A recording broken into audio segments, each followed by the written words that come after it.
الله u naxariistay waxa maanta aas qaran magaalada Ceyrgaabo loogu sameeyay Suldaan Cabdullaahi Cabdi Koor oo maalintii shalay ku geeriyooday shil gaari oo ka dhacay agagaarka degmada Ceelaf Weyn ee gobolka Sanaag halkaas oo muddooyinkii u dambeeyay uu joogay howlaha nabadeynta ee degmadaasi waxana aaskan qaran ee loo sameeyay marxuumkaasi ka soo qayb galay wafdi uu hogaaminayo wasiirka wasaaradda xidhiidhka golayaasha iyo arrimaha dastuurka Soomaaliland Maxamed Xaaji Aadan Cilmi saraakiil madax dhaqameed maamulka gobolka iyo degmada Ceyrgaabo iyo sidoo kale dadweyne kale oo tiro badan ugu horeyna waxa halkaasi ka hadlay wasiirka xidhiidhka golayaasha iyo arrimaha dastuurka Soomaaliland Maxamed Xaaji Aadan Cilmi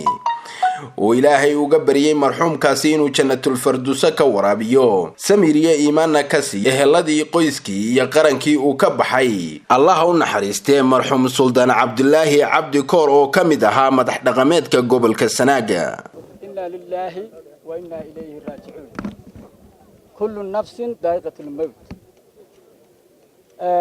أنا كهالله أفكر مدحوينها ورنتي صوت جري وفتي بلارن وككوبن قلها وسير هذا قلها دقنك يسراكي شكرنك وساك كوكلا سجن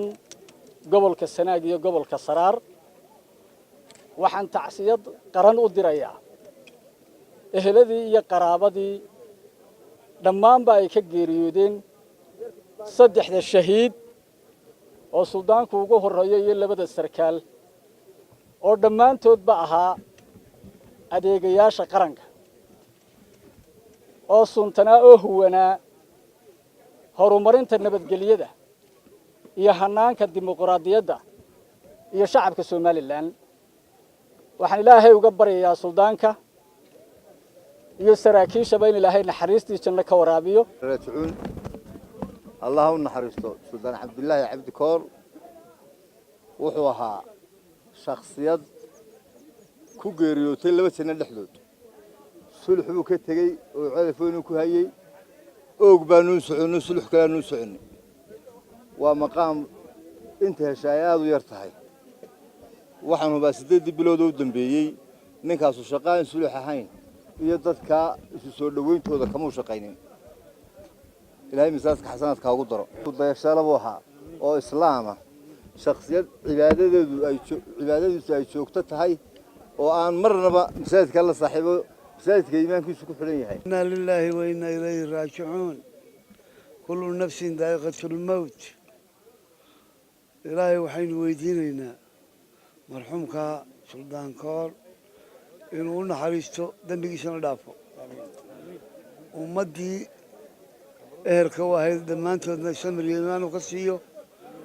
ummadda reer Sanaag oo dhan iyo reer Soomaalilandba inuu Ilaahay samiriye iimaan ka siiyo isagana ugu deeqo jannadii aynu Ilaahay weydiinaynaa tulmawt Suldaan Cabdullaahi Cabdi Koor oo aaskiisii aynu taaganahay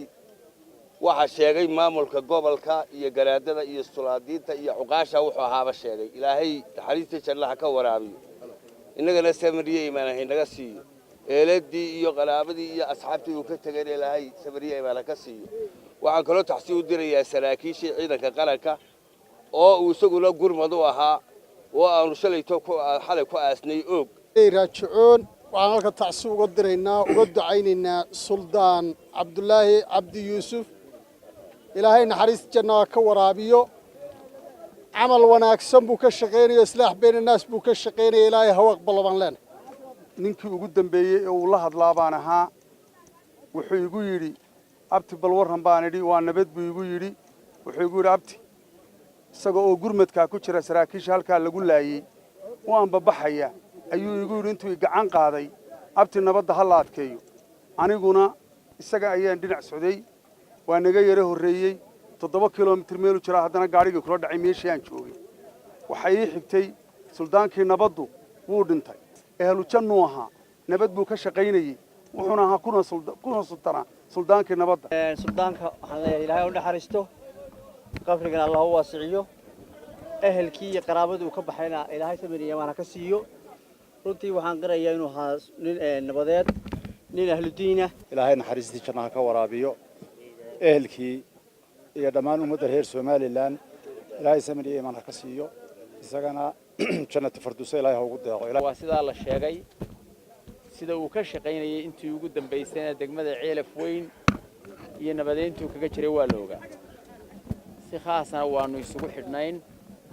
ilaahay waxaan uga baryayaa inuu jannatul firdawsa ala ka waraabiyo dembigiisa dhaafo man joogna geeridii suldaan cabdullaahi suldaan koor samir iyo iimaan dhammaantay eelkii iyo qaraabadu ka tagan aan samir iyo iimaan anigu waxaan marag uga ahay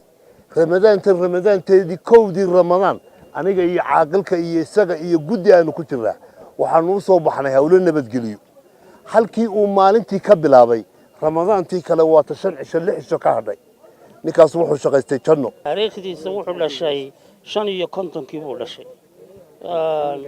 ximan gareen buu ku dhashay halka ximan gareenayna xigta buu ku dhashay Allah yarxama waxaa la boqoray 2012 baa la boqoray inta la boqoray wuxuu ka shaqeynayay nabadda ilaahay ha u naxariisto baan leenahay sida la sheegay suldaan cabdullaahi cabdi koor anigu abti baan ahaa walaashay baa dhashay sida dadku ay ugu fureen inuu nin wanaagsan ahaa ayuu ku suntanaa runta marka la eego suldaanku wuxuu ahaa nin quluub wanaagsan oo dadka iska cafiya oo dadka urka aan waxba uga qaadin kala colkaayo ka kale